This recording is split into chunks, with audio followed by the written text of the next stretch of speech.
إنك حميد مجيد. الله. أعوذ بالله من الشيطان الرجيم. بسم الله الرحمن الرحيم. أذن للذين يقاتلون بأنهم ظلموا وإن الله على نصرهم لقدير. الذين أخرجوا من ديارهم بغير حق إلا أن يقولوا ربنا الله ولولا دفع الله الناس بعضهم ببعض لهدمت صوامع وبيع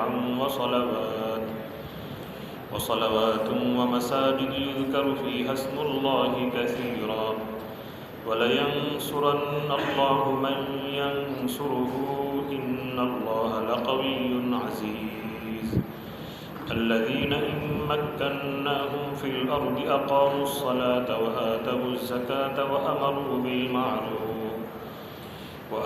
بالمعروف ونهوا عن المنكر ولله عاقبة الأمور.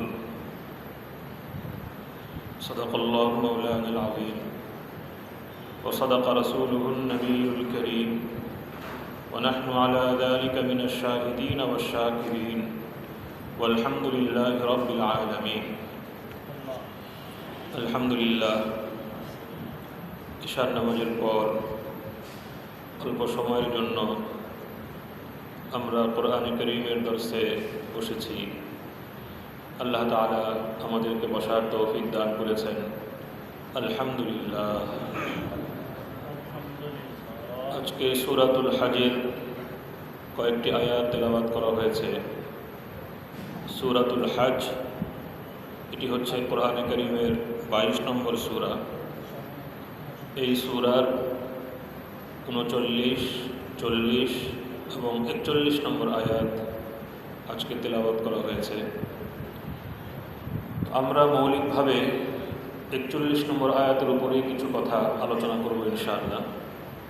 তবে এই আয়াতকে ভালোভাবে বোঝার জন্য পিছনের দুটো আয়াতও মৌলিকভাবে জেনে নেওয়া প্রয়োজন। এই জন্য 39 এবং 40 নম্বর আয়াতও তেলাওয়াত করা হয়েছে। অল্প সময় আমরা প্রয়োজনীয় কিছু কথা বলার চেষ্টা করব। আল্লাহ তাআলা আমাদেরকে সঠিকভাবে বলার এবং সঠিকভাবে বোঝার ও আমল করার তৌফিক দান করুন। আল্লাহ তাআলা কোরআনে কারীমকে হেদায়েতের কিতাব বানিয়েছেন। এই জন্য হেদায়েতের জন্য যা যা প্রয়োজন সব বিষয় আল্লাহ তাআলা মৌলিকভাবে কোরআনে কারীমে দিয়ে দিয়েছেন। তো যে আয়াতগুলো আমরা তেলাওয়াত করেছি, এই আয়াতগুলোতেও অনেক বিষয় আছে আমাদের জীবনের জন্য যা প্রয়োজন, দিন মোতাবেক চলার জন্য, দিনকে বোঝার জন্য এবং দিন মোতাবেক চলার জন্য যা প্রয়োজন, এরকমের অনেক বিষয় এই আয়াতগুলোতে আছে। আমরা আজকে একটি বিষয়ের উপর আলোচনা করব, সেটি হলো কোরআনে কারীমের আলোকে সালাতের পরিচয় এবং গুরুত্ব। এই বিষয়টি নিয়ে বর্তমান সময়ে বিভিন্ন বিভ্রান্তি ছড়ানো হচ্ছে। এই জন্য কোরআনে কারীমের দর্স থেকে, কোরআনে কারীমের আয়াত থেকে আমরা সালাতের স্বরূপ, সালাতের পরিচয় এবং সালাতের গুরুত্ব ও মর্যাদা আলোচনা করার, বোঝার চেষ্টা করব ইনশাআল্লাহ। মৌলিকভাবে এই আয়াতগুলোতে সাহাবায়ে কেরাম সম্পর্কে বলা হয়েছে। এই আয়াত জিহাদের বিধান দান করেছে। অর্থাৎ হিজরতের পরে প্রথম যে আয়াত জিহাদের বিধান সম্বলিত নাজিল হয়, সে আয়াত হলো এটি। আল্লাহ তাআলা সূরাতুল হজের 39 নম্বর আয়াতে জিহাদের বিধান দান করেছেন, অর্থাৎ জিহাদের অনুমোদন দান করেছেন। এটি হলো প্রথম বিধান। এরপরে ধীরে ধীরে জিহাদের অপরিহার্যতার এবং জিহাদের ফরজিয়তের বিধান এসেছে। আল্লাহ তাআলা ইরশাদ করেন, উযিনা লিল্লাযীনা ইউকাতালুন বিআন্নাহুম যুলিমু, যাদের সাথে যুদ্ধ করা হচ্ছে তাদেরকে অনুমতি দেয়া হলো। কেন অনুমতি দেয়া হলো? বিআন্নাহুম যুলিমু, কারণ তাদের উপর জুলুম করা হয়েছে। সাহাবায়ে কেরামের উপরে, মুসলমানদের উপরে একটা দীর্ঘ সময় পর্যন্ত মক্কার মুশরিকেরা জুলুম অত্যাচার করেছে, কিন্তু আল্লাহ তাআলার পক্ষ থেকে তাদের সাথে সশস্ত্র মোকাবেলার বিধান আসেনি। এই জন্য হিজরতের আগ পর্যন্ত রাসূলুল্লাহ সাল্লাল্লাহু আলাইহি ওয়াসাল্লাম এবং সাহাবায়ে কেরাম সবর করেছেন। হিজরতের পরে প্রথম যে আয়াত জিহাদের অনুমোদন সম্বলিত নাজিল হয় সেটি হলো সূরাতুল হজের এই আয়াত, যে যাদের সাথে যুদ্ধ করা হচ্ছে তারা সবর করছে, কিন্তু তাদের সাথে অন্যরা যুদ্ধ করেই চলেছে, তাদের উপর জুলুম করেই চলেছে। তো যেহেতু তাদের উপর জুলুম করা হচ্ছে, এই জন্য এখন তাদেরকে অনুমোদন দেয়া হয়। ওয়া ইন্নাল্লাহা আলা নাসরিহিম লাকাদির, আর নিশ্চয়ই আল্লাহ তাদেরকে সাহায্য করতে শক্তিমান। আল্লাহ তাআলা অবশ্যই তাদেরকে সাহায্য করতে এবং তাদেরকে বিজয়ী করার শক্তি সক্ষমতা রাখেন। এই বাক্যের মধ্যে ইশারা আছে যে আল্লাহ তাআলা মুসলমানদেরকে বিজয়ী করবেন। আল্লাযীনা উখরিজু মিন দিয়ারিহিম বিগাইরি হক, যাদেরকে তাদের ঘরবাড়ি থেকে বহিষ্কার করা হয়েছে অন্যায়ভাবে, কোনো কারণ ছিল না তাদেরকে তাদের ঘরবাড়ি থেকে বহিষ্কার করার। ইল্লা আন ইয়াকুলু রাব্বুনাল্লাহ, তবে শুধু এই কারণে যে তারা বলে আমাদের রব আল্লাহ। তো আল্লাহ তাআলা এখন তাদেরকে অনুমোদন দিলেন, তাদেরকে সশস্ত্র মোকাবেলার অনুমতি আল্লাহ তাআলা দান করলেন। এরপর আল্লাহ তাআলা এই মোকাবেলা তাৎপর্য বয়ান করছেন যে ওয়ালাউলা দাফউল্লাহিন নাস বা'দাহুম বিবা'দিল লাহুদ্দিমাত সাওয়ামি'ু ওয়া বি'আন ওয়া সালাওয়াতুন ওয়া মাসাজিদ ইউযকারু ফীহা ইসমুল্লাহি কাসীরা। সার কথা হলো যে আল্লাহ তাআলা যদি কিছু মানুষকে কিছু মানুষের দ্বারা প্রতিহত না করতেন, অর্থাৎ আল্লাহ তাআলা জিহাদের বিধান দান করেছেন, এর মাধ্যমে জালিমদেরকে আল্লাহ তাআলা প্রতিহত করবেন। তো আল্লাহ তাআলা যদি কিছু মানুষকে কিছু মানুষের দ্বারা প্রতিহত না করতেন, তাহলে তো সব যুগেই জালেমরা আল্লাহর ঘরগুলোকে মিসমার করে ফেলত। সব যুগেই জালেম ছিল, সব যুগেই যারা আল্লাহর বিধান মোতাবেক চলেছে তাদের উপর জুলুমের ধারা অব্যাহত ছিল। তো এই জালেমরা তো আল্লাহর উপাসনালয়গুলোকে, আল্লাহর ইবাদতের স্থানগুলোকে ধ্বংস করে ফেলত। তো আল্লাহ তাআলা এদেরকে প্রতিরোধ করার জন্য জিহাদের বিধান, কিতালের বিধান দান করেছেন।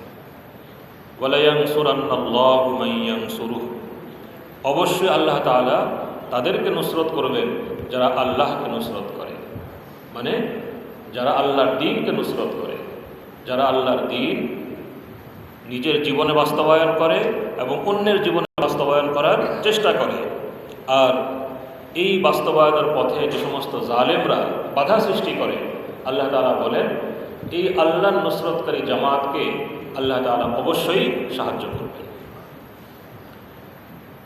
ইন্নাল্লাহা লাকাবিয়্যুন আজিজ, নিশ্চয় আল্লাহ তাআলা শক্তিমান, পরাক্রমশালী। কাবিয়্যুন মানে শক্তিমান, আজিজ মানে পরাক্রমশালী। পরাক্রমশালী দ্বারা উদ্দেশ্য হলো অপরাজেয়। আল্লাহ তাআলা বলেন সেই সত্তা, যে সত্তাকে পরাজিত করা যায় না। আল্লাহ তাআলা যাকে নুসরত করেন তিনি বিজয়ী হন। তো আল্লাহ তাআলাকে পরাজিত করার মতো, পরাস্ত করার মতো আর কেউ নেই। এরপরে আল্লাহ তাআলা আবার সাহাবায়ে কেরামের বৈশিষ্ট্য উল্লেখ করছেন। তো পূর্বে যে কথাটা বলা হলো, যাদের সাথে যুদ্ধ করা হচ্ছিল, জুলুম করা হচ্ছিল, তারা সাহাবায়ে কেরাম। যাদেরকে তাদের ঘর বাড়ি থেকে বহিষ্কার করা হয়েছিল তারা কে? সাহাবায়ে কেরাম, মুহাজির। যাদেরকে মক্কা থেকে বহিষ্কার করা হয়েছে তারা হিজরত করে মদিনায় চলে এসেছেন। এরপরে তাদেরই বৈশিষ্ট্য আল্লাহ তাআলা ৪১ নম্বর আয়াতে উল্লেখ করছেন, আল্লাযীনা ইম্মাক্কান্নাহুম ফিল আরদ, তারা ওই সকল মানুষ যে যদি আমি তাদেরকে ভূমিতে প্রতিষ্ঠা দান করি, আকামুস সালাহ, যত্নের সাথে নামাজ আদায় করবে, ওয়া আতাউজ যাকাত, যাকাত প্রদান করবে, ওয়া আমারু বিল মারুফ, ভালো কাজের আদেশ করবে, ওয়া নাহাউ আনিল মুনকার, মন্দ কাজ থেকে নিষেধ করবে। আকামুস সালাহ ওয়া আতাউজ যাকাত, এটা হলো ব্যক্তিগত আমল। আমারু বিল মারুফ ওয়া নাহাউ আনিল মুনকার, এটা হলো সামষ্টিক আমল। তারা ব্যক্তি জীবনেও আল্লাহ তাআলার বিধানকে পালন করবে, সামাজিক জীবনেও আল্লাহ তাআলার বিধানকে পালন করবে। ব্যক্তি জীবনে তারা যত্নের সাথে সময় মতো নিখুঁতভাবে নামাজ আদায় করবে, হিসাব করে যত্নের সাথে যাকাত আদায় করবে। আবার শুধু ব্যক্তিগত আমল নিয়ে ব্যস্ত থাকবে না, বরং আমারু বিল মারুফ ওয়া নাহু আনিল মুনকার। এমন না যে ক্ষমতা পাওয়ার আগ পর্যন্ত খুব পরহেজগার ছিল, যে ক্ষমতা এসে গেল, শক্তি সক্ষমতা ক্ষমতা যখন এসে গেল তখন গাফলত এসে গেল, আল্লাহর বিধান পালন করার প্রতি যত্ন নেই, সালাতগুলো কাজা হতে থাকলো, যাকাতগুলো কাজা হতে থাকলো, এরকমের অবস্থা তাদের জীবনে তৈরি হবে না। আল্লাহ তাআলা সাহাবায়ে কেরাম সম্পর্কে এই কথাটা উল্লেখ করেছেন। তো এখানে অনেকগুলো বিষয় আছে। একটা বিষয় যেটা আজকে বলতে চাই সেটা হলো যে আল্লাহ তাআলা এখানে সালাতের কত বড় মর্যাদা উল্লেখ করেছেন। যে সালাত সম্পর্কে বলছেন যে এরা তো আগে মাজলুম ছিল, ভূমিতে তাদের কর্তৃত্ব ছিল না, আল্লাহ তাআলা এখন মাত্র তাদেরকে জিহাদের অনুমোদন দান করেছেন এবং ওয়াদা করছেন, প্রতিশ্রুতি দিচ্ছেন আল্লাহ তাআলা তাদেরকে বিজয়ী করবেন। এর পরের কথাটা আল্লাহ তাআলা বলে দিচ্ছেন যে এরা কিন্তু বিজয়ী হলেও তাদের অবস্থার মধ্যে কোনো পরিবর্তন হবে না। এখন যেমন তারা নামাজের পাবন্দি করছে, ওই সময়ও তারা সালাতের পাবন্দি করবে। এখন যেরকম সালাত নিখুঁতভাবে আদায় করছে, সময় মতো যত্নের সাথে আদায় করছে, ওই সময়ও তারা সময় মতো যত্নের সাথে সালাতকে আদায় করবে। তাহলে সালাত হলো এমন একটা বিষয় যেটা মুমিনের সব সময়ের কাজ। সে ক্ষমতাহীন থাকুক তখনও সে সালাতের ব্যাপারে যত্নশীল, সে ক্ষমতাশালী হলেও সালাতের ব্যাপারে যত্নশীল। ক্ষমতা থাকুক আর না থাকুক, প্রতিষ্ঠা থাকুক আর না থাকুক, সর্বাবস্থায় সালাতের ব্যাপারে একজন মুমিন যত্নশীল, যাকাতের ব্যাপারে একজন মুমিন যত্নশীল।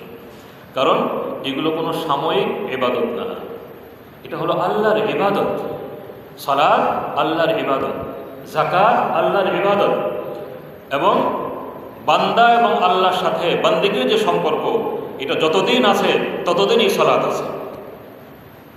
লা ইলাহা ইল্লাল্লাহ। তাহলে কোরআনে কারীম থেকে আমরা পাচ্ছি যে সালাত হলো এমন একটি ইবাদত, এমন একটি আল্লাহর হক, যে আল্লাহর হক এটা কোনো বিশেষ পরিস্থিতির সাথে শর্তযুক্ত নয়, যে এটা হলো ক্ষমতা পাওয়ার আগ পর্যন্ত সালাত, ক্ষমতা যখন হাসিল হয়ে গেল তখন আর সালাত দরকার নেই, কারণ যেটা লক্ষ্য ছিল, উদ্দেশ্য ছিল, সেটা হাসিল হয়ে গিয়েছে। এরকম বোঝা গেল আয়াত থেকে? এরকম বোঝা গেল না, বরং বোঝা যাচ্ছে যে ভূমিতে কর্তৃত্ব এবং ক্ষমতার আগেও সালাত, ভূমিতে কর্তৃত্ব এবং ক্ষমতার পরেও সালাত। তাহলে সালাত হলো একটি সাধারণ সবসময়ের জন্য আল্লাহ তাআলার ইবাদত। এই পরিচয়টা আমরা কোরআনে কারীমের এই আয়াত থেকে পরিষ্কারভাবে পেয়ে যাচ্ছি। এবং কোরআনে কারীমের সাধারণ যে উপস্থাপনা, কোরআন বারবার আকিমুস সালাহ ওয়া আতুজ যাকাত বলছে, মুমিনের পরিচয় হিসেবে সালাতের কথা উল্লেখ করছে।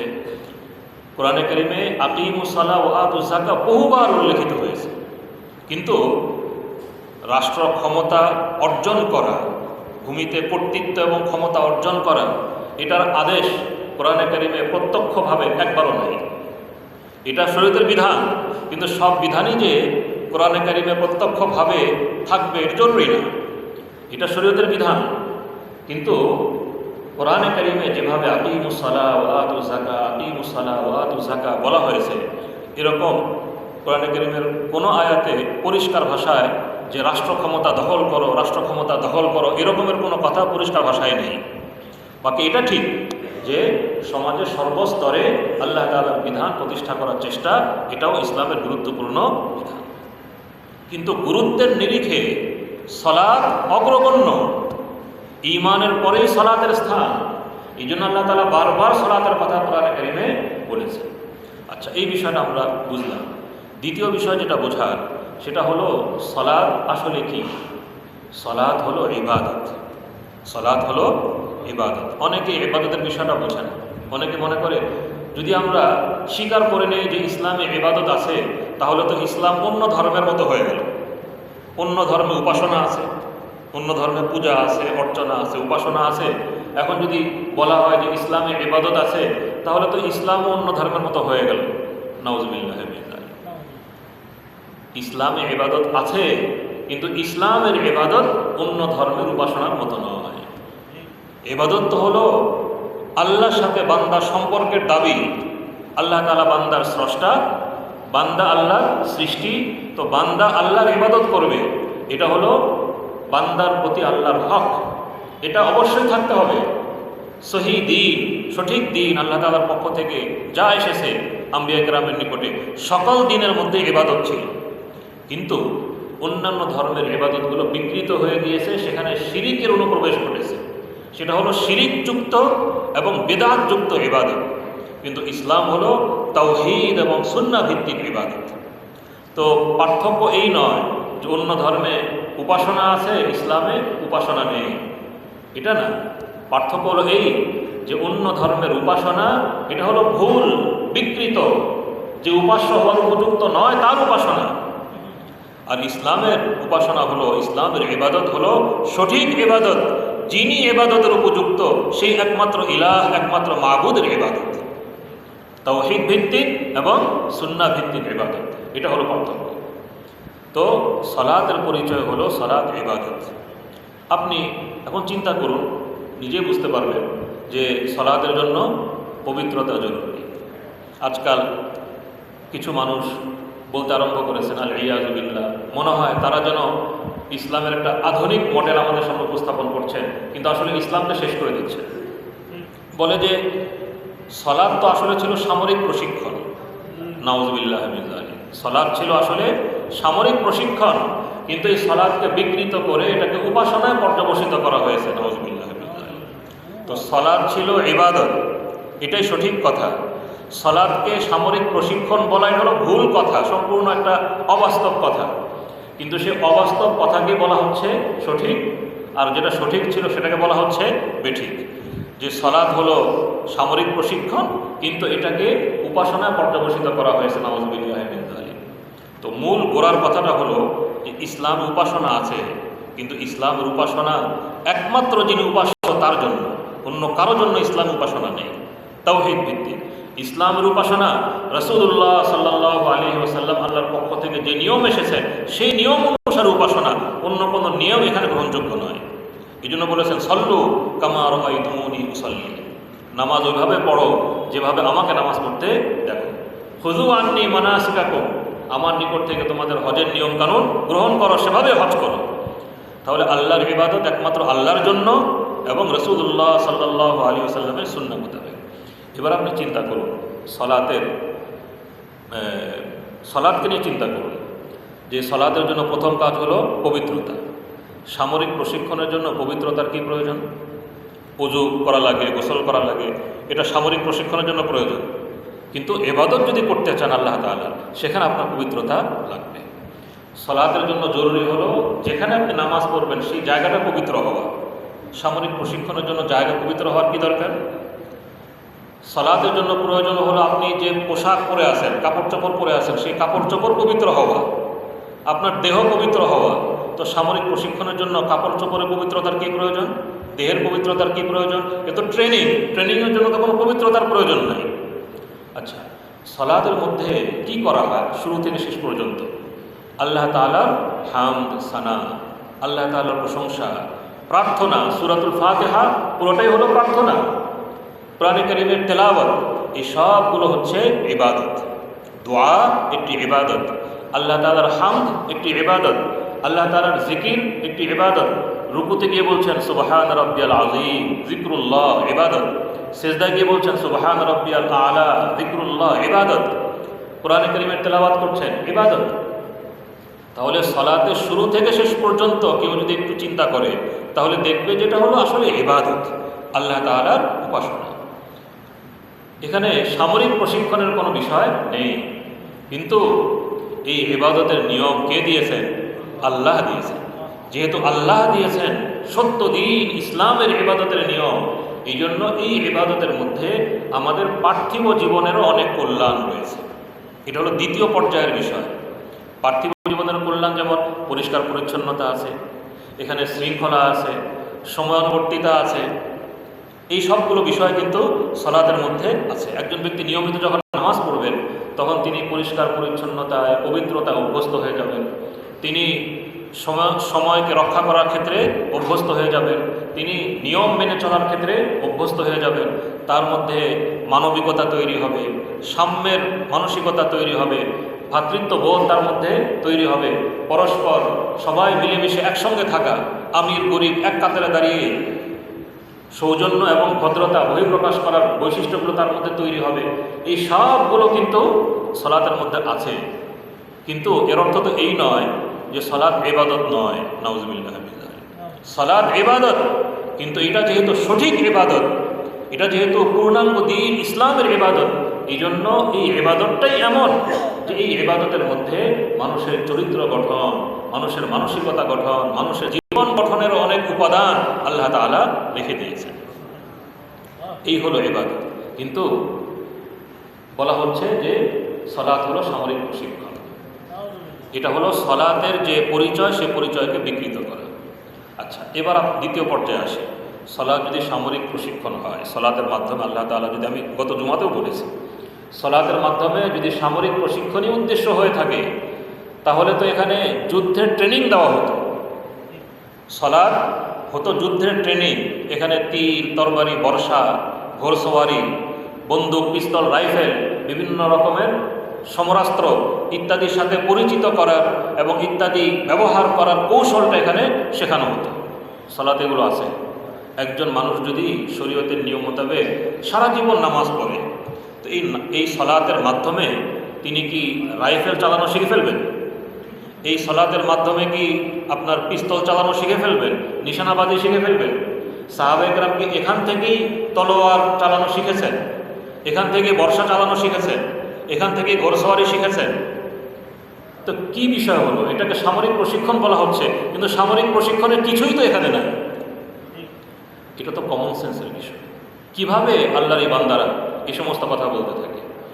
শুধু এটাই না, তারা এ কথাও বলছে যে যেহেতু এখন মুসলিম উম্মাহ সলাতের পরিচয়কে হারিয়ে ফেলেছে, সুতরাং এই সলাত দ্বারা আর যোদ্ধা তৈরি হচ্ছে না, এই সলাত তাদের জীবনে কোনো কাজে আসছে না, এই সলাত নিষ্ফল সলাতে পর্যবেসিত হয়েছে। নাউযুবিল্লাহ মিন যালিক। দেখেন ভুল কোথা থেকে কোথায় চলে গেল।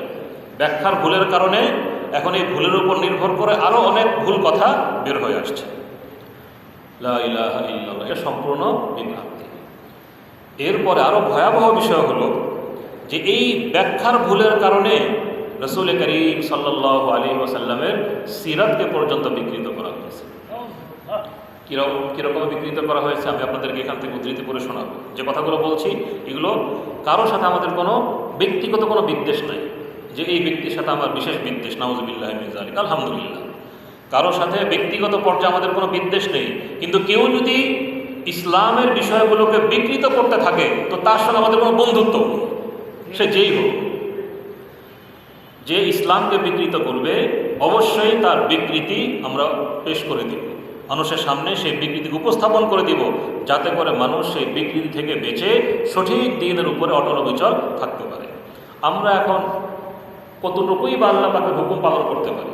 অল্প কিছু বিধান পালন করি, কিছু ইবাদত করার চেষ্টা করি। যদ্দূর আমাদের আছে এটাকেও তোমরা ছিনিয়ে নিতে চাও, এটাকেও শেষ করে ফেলতে চাও। মুসলমানের জীবনে সালাতটা আছে, যাকাতটা আছে, সওমটা আছে, কিছু কিছু বিষয় মুসলমানের জীবনে আছে। এখন তোমরা মুসলমানদেরকে অন্যভাবে বুঝিয়ে মুসলমানদের জীবন থেকে এই সম্পদটাকেও নিয়ে যেতে চাও, তাদেরকে শেষ করে ফেলতে চাও। এটা ইনশাআল্লাহ আমরা হতে দিব না। যে পর্যন্ত আল্লাহ পাক আমাদেরকে বাঁচিয়ে রেখেছেন, এই পর্যন্ত ইসলাম বিকৃতির সকল অপপ্রয়াস আমাদের সাধ্য মোতাবেক আমরা প্রতিরোধ করেই যাব ইনশাআল্লাহ। আচ্ছা, সিরাতের ঘটনাটা কীভাবে বিকৃত করেছে? খন্দকের যুদ্ধে যখন প্রচণ্ড যুদ্ধ শুরু হয়েছে, কাফেরদের আক্রমণ শুরু হয়েছে, একদিন এমন হয়েছে যে কাফেরদের উপর্যুপরি হামলার কারণে রাসূলুল্লাহ সাল্লাল্লাহু আলাইহি ওয়াসাল্লাম এবং সাহাবায়ে কেরাম আসরের নামাজ পড়তে পারেননি। আসরের নামাজটা কাজা হয়ে গিয়েছে। এত কষ্ট পেয়েছেন যে আল্লাহর রাসূল রাহমাতুল লিল আলামিন সাল্লাল্লাহু আলাইহি ওয়াসাল্লাম, সহিহ বুখারী মুসলিমের riwayat, তিনি ওই সমস্ত কাফেরদেরকে বদদুয়া দিয়ে বললেন, মালা আল্লাহু বুয়ুতাহুম ওয়া কুবুরাহুম নারান শাগালুনা আনিস সালাতিল মুস্তা সালাতিল আসর। আল্লাহ তাআলা এদের ঘর বাড়ি, এদের কবরগুলোকে আগুন দিয়ে ভর্তি করে দিন। এরা আমাদেরকে as-সালাতুল মুস্তা সালাতুল আসর আদায় করতে দিল না। এদের কারণে আমরা সময় মতো আসরের নামাজটা আদায় করতে পারলাম না। তাহলে সহিহ বুখারী সহিহ মুসলিমের রেওয়ায়াত থেকে বোঝা যাচ্ছে যে রাসূলুল্লাহ সাল্লাল্লাহু আলাইহি ওয়াসাল্লামের কাছে সালাতের গুরুত্ব কেমন ছিল, কত কষ্ট পেয়েছে সালাতটা কাজা হয়ে যাওয়ার কারণে। কিন্তু এই হিজবুত তাওহীদের লোকেরা রাসূলুল্লাহ সাল্লাল্লাহু আলাইহি ওয়াসাল্লামের সিরাতের এই ঘটনাকে কীভাবে বিকৃত করেছে আপনাদেরকে একটু পড়ে শোনাই। লা ইলাহা ইল্লাল্লাহ, লা ইলাহা ইল্লাল্লাহ। এই যে আমার সামনে ওদের একটা বই, ইসলামের প্রকৃত সালাহ, ইসলামের প্রকৃত সালাহ। এই বইয়ের মধ্যে যে কত বিভ্রান্তি, আমি শুধু সালাত সংক্রান্ত দু একটা উদ্ধৃতি আপনাদেরকে পড়ে শোনাবো, যাতে করে আমরা তাদেরকে চিনতে পারি এবং তাদের থেকে দূরে থাকতে পারি। লা ইলাহা ইল্লাল্লাহ। এই বইয়ের 58 পৃষ্ঠায় খন্দকের যুদ্ধের ব্যাপারে বলছে। খন্দকের যুদ্ধের বিষয়টা বললাম, সহিহ বুখারী সহিহ মুসলিমের বিষয়টা কিভাবে আসে আপনাদের সামনে বলেছি। এখন এখানে 58 পৃষ্ঠায়, এটা হলো মোহাম্মদ বায়েজিদ খান পন্নীর লেখা বই ইসলামের প্রকৃত সালাহ। এই বইয়ের মধ্যে লিখছে যে খন্দকের যুদ্ধের প্রাক্কালে নবী ও তার সাহাবীরা শত্রুর মোকাবেলার একটি কৌশল রূপে পরীক্ষা খনন করছিলেন। এই সময় রাসূল 4 ওয়াক্ত সালাহ কায়েম করেননি। এটি যুদ্ধকালীন কোনো ঘটনা নয়, শত্রু তখনও আসে নাই, কেবল প্রতিরক্ষার পূর্ব প্রস্তুতি চলছিল। প্রশ্ন হলো, প্রস্তুতির সময়ে যদি রাসূল সালাহ পরিত্যাগ করে থাকেন, তাহলে যুদ্ধাবস্থায় সালাহ কায়েমের প্রসঙ্গ কিভাবে আসতে পারে? অথচ বিজ্ঞ ফকিহ বলেছেন সালাহ অবস্থায় লড়াই করবে না। এটা আরেক মাসলা, সে বুঝে নেই মাসলা না বোঝার কারণে সেই কথাগুলো বল। যাই হোক, এর অর্থ যুদ্ধের সময় ওয়াক্ত হলে সালাহ কায়েম করবে, লড়াই করবে না। শত্রু সকলকে নিশ্চিহ্ন করে ফেললেও সালাহ বাদ দেওয়া যাবে না। রাসূল সাল্লাল্লাহু আলাইহি ওয়াসাল্লামের উপর্যুক্ত সুন্নাহ মোতাবেক ফতোয়াটি হওয়া উচিত ছিল এমন, যুদ্ধ অবস্থায় সালাহ কায়েম করবে না, করলে সালাহ হবে না। শুধু তাই নয়, যুদ্ধ প্রস্তুতির ব্যস্ততম সময়েও সালাহ বন্ধ রেখে প্রস্তুতি গ্রহণ করতে হবে। মানে তখন যুদ্ধ শুরুই হয় নাই, মাত্র পরীক্ষা খনন করা হচ্ছিল। তো এই সময়ে রাসূল সাল্লাল্লাহু আলাইহি ওয়াসাল্লাম ইচ্ছা করে 4 ওয়াক্ত নামাজ পড়েন নাই। কেন? আরে সালাত তো হলো যুদ্ধের সামরিক প্রশিক্ষণ। এখন যখন যুদ্ধের সময় এসে গিয়েছে, প্রশিক্ষণের চেয়ে এখন যুদ্ধের প্রস্তুতি বেশি গুরুত্বপূর্ণ। সুতরাং রাসূলুল্লাহ সাল্লাল্লাহু আলাইহি ওয়াসাল্লাম খন্দকের সময় যখন যুদ্ধ শুরুই হয় নাই, মাত্র পরীক্ষা খনন করা হচ্ছিল, ওই সময় তিনি সালাত বন্ধ রেখে পরীক্ষা খনন করেছেন। নাউযুবিল্লাহি মিন যালিক।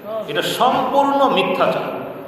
রাসূলুল্লাহ সাল্লাল্লাহু আলাইহি ওয়াসাল্লামের সিরতের ব্যাপারে, খন্দকের যুদ্ধের সেই ঘটনার ব্যাপারে সম্পূর্ণ মিথ্যাচার। খন্দকের যুদ্ধের ঘটনাটা বললাম, বুখারী মুসলিম, যখন যুদ্ধ শুরু হয়েছে, পরীক্ষা খনন হয়ে গিয়েছে, মুশরিকরা এসে পড়েছে, ওই পার থেকে তীর তরবারি চলছে, মাঝে মধ্যে ঝাঁপিয়ে এসে তারা আক্রমণ করছে। এরকমের আক্রমণ চলাকালীন একটা কঠিন অবস্থায় যখন তাদের উপর্যুপরি আক্রমণ চলছিল, ওই সময় রাসূলুল্লাহ সাল্লাল্লাহু আলাইহি ওয়াসাল্লাম এবং সাহাবায়ে কেরামের কয়েক ওয়াক্ত নামাজ কাজা হয়ে যায়, এবং একটা হলো আসরের নামাজ। তো এত কষ্ট পেয়েছে যে তিনি বলছেন যে আল্লাহ ওদের ঘরবাড়ি আগুন দিয়ে ভরে দিন, ওদের কবরগুলোকে আগুন দিয়ে ভরে দিন। শাগালুনা, ওরা আমাদেরকে বিরত রাখলো, ওদের কারণে করতে পারলাম না। শাগালুনা আন সালাতুল উস্তা সালাতুল আসর। এটাকে এভাবে বিকৃত করা হয়েছে। এই জন্য একজন বলেছেন যে খিস্তে আউ্বাল চু নেহাত মেমারে কাজ তা সুরাইয়া মীরাবাদ্দি ওয়ারে কাজ। যখন প্রথম চিন্তাটা ভুল হয়, তো এরপরে সবগুলো চিন্তা কি হয়? ভুল হয়। ফাউন্ডেশন যদি কেউ ভুল রাখে, বাঁকা করে রাখে, তো দেওয়াল যদি আসমান পর্যন্ত যায়, সেই দেওয়াল কি হবে? বাঁকাই হবে। তো যেহেতু প্রথম চিন্তাটা হলো এই যে সালাত এটা কোনো উপাসনা নয়, উপাসনা ইসলামে নাই, নাউযুবিল্লাহি মিন যালিক, এটা হলো সামরিক প্রশিক্ষণ। সুতরাং এখন এটা গুরুত্ব ওই সামরিক প্রশিক্ষণের পর্যায়ে চলে এসেছে। সামরিক প্রশিক্ষণের কথাটা আমি সংক্ষেপে 2 জায়গাতে আপনাদেরকে পড়ে শুনিয়ে দিই। লা ইলাহা ইল্লাল্লাহ, লা ইলাহা ইল্লাল্লাহ, লা ইলাহা ইল্লাল্লাহ। এই বইয়েরই কয়েক জায়গায় আছে, আমি শুধু এক জায়গা থেকে পড়ি। এই বইয়েরই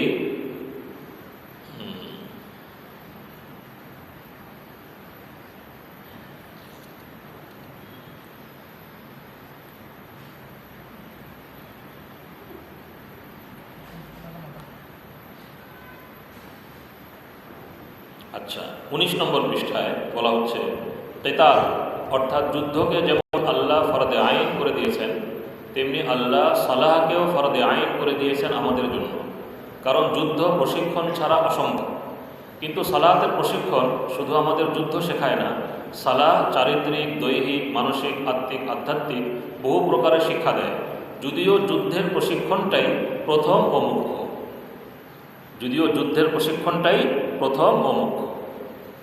আচ্ছা,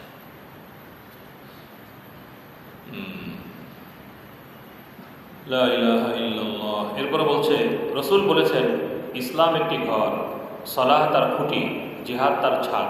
আসলে জিহাদ তার ছাদ এটা হলো হাদিসের ভুল তর্জমা। জিহাদকে ছাদ বলা হয়নি, ছাদ কোথাও বলা হয়নি, জিহাদকে বলা হয়েছে যিরওয়াতু সানামিহি আল জিহাদ।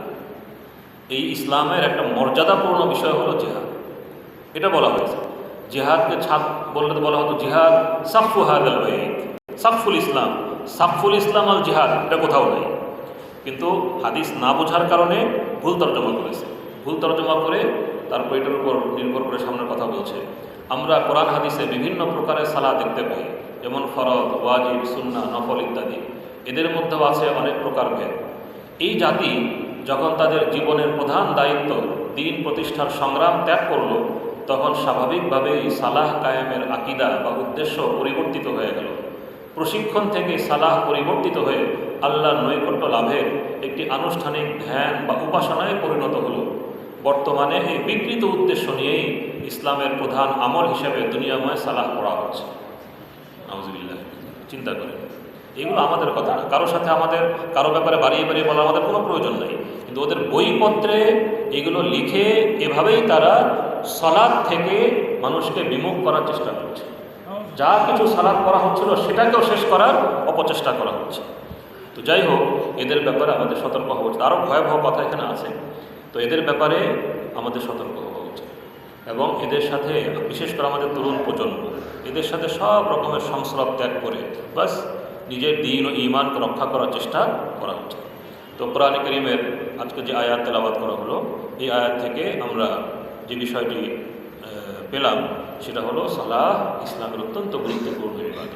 এই জন্য ইবাদতের মানসিকতা নিয়ে যেভাবে রাসূলুল্লাহ সাল্লাল্লাহু আলাইহি ওয়াসাল্লাম আমাদেরকে সালাহ শিখিয়েছেন, সেভাবে আমরা সালাহগুলো আদায় করতে থাকি। আমাদের জীবনে তো খুব বেশি কিছু নাই, অল্প যা কিছু আছে এগুলোও যেন সঠিকভাবে সুন্দরভাবে আমরা আদায় করতে পারি। এই জন্য ওলামায়ে কেরামের সাথে সম্পর্ক রাখি। নানা রকমের কুফরি, বিদআতি, ফিতনা চারদিকে সয়লাব হয়ে গিয়েছে, সেগুলো থেকে নিজেদেরকে বাঁচিয়ে রাখার চেষ্টা করি। আল্লাহ তাআলা আমাদের সবাইকে বোঝার এবং আমল করার তৌফিক দান করুন। ওয়া আখিরু দাওয়ানা আলহামদুলিল্লাহি রাব্বিল আলামিন। দুরূদ শরীফ পড়ি। আল্লাহুম্মা সাল্লি আলা মুহাম্মাদ ওয়া আলা আলি মুহাম্মাদ।